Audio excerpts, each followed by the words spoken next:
Hello বন্ধুরা, তোমরা সবাই কেমন আছো? আজকে মিক্কিকে নিয়ে একটা ছোট ব্লগ করলাম, সেটা তোমাদের সাথে শেয়ার করছি। মিক্কির স্বভাব হচ্ছে ঘরের কোনায় লুকিয়ে থাকা। দেখো, আমি ডাকছি, ও কোনো সাউন্ড দিচ্ছে না। পরে আমি যখন ওকে খুঁজে পেলাম, অবাক দৃষ্টিতে আমার দিকে তাকিয়ে আছে। তারপরে আস্তে আস্তে দেখলাম সোফার রুমে গিয়ে ঘুমিয়ে পড়লো। এমনভাবে ঘুমিয়ে আছে যেন ওই জায়গাটা ওর নির্দিষ্ট। হাত পা ছড়িয়ে দেখো কি নিশ্চিন্তভাবে ঘুমিয়ে আছে দেখো। এরপর কিছুক্ষণ পর দেখলাম ঘুম থেকে উঠে একটু বসলো, নিচেকে একটু পরিষ্কার করলো, তারপর আবার শুয়ে দেখো সোফার কুশনগুলোকে নিয়ে কি করছে, আঁচড়াচ্ছে কালি। দেখো, আমি যখন ডাক দিলাম দেখো আমার দিকে কেমন করে তাকিয়ে আছে দেখো, মানে ভেজা বেড়াল, ও কিচ্ছু জানে না, এমন একটা ভাব। এরপর আমি আমার স্টুডেন্ট আসার সময় হয়েছে, টেবিল পাতলাম, টেবিলের উপর উঠে দেখো গড়াগড়ি করছে কিভাবে, মানে ওর টেবিলটা ওর লাগবে, ওই ধরনের একটা ভাব।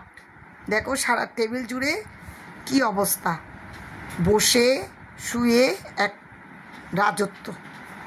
এরপর আমার স্টুডেন্ট আসার সঙ্গে সঙ্গে বই খাতা খোলার সাথে সাথে দেখো ও খাতার উপরে কিভাবে ঝাপটে বসে আছে।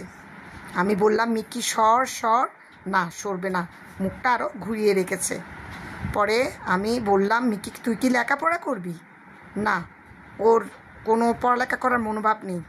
দেখো, নিজেও পড়বে না, অন্যকে পড়তে দেবে না, ওর এমন একটা মনোভাব। আমি বললাম কি তো দুষ্টামি করে না, তুই এত দুষ্টামি করিস কেন, তোকে আমি বেঁধে রাখবো।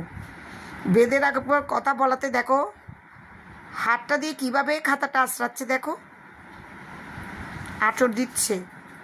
এরপর দেখো আমি জোর করে সরিয়ে দেওয়াতে আবার এক পাশে বসলো। আমি ডাক দিয়েছি, দেখো এমন একটা ভাব করছে যেন কিচ্ছু জানে না, শুয়ে আছে দেখো। আবার কিছুক্ষণ পরে দেখলাম আবার আমার স্টুডেন্টের বই খাতার উপরে ঝাপটে পড়লো।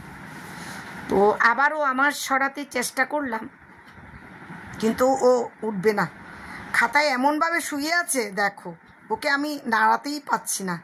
পরে দিয়ে স্টুডেন্টকে বললাম তুই জোর করে সরিয়ে দে খাতাটা নে, এরপরে বইটা নে ওর থেকে, নাহলে তোকে পড়তে দেবে না।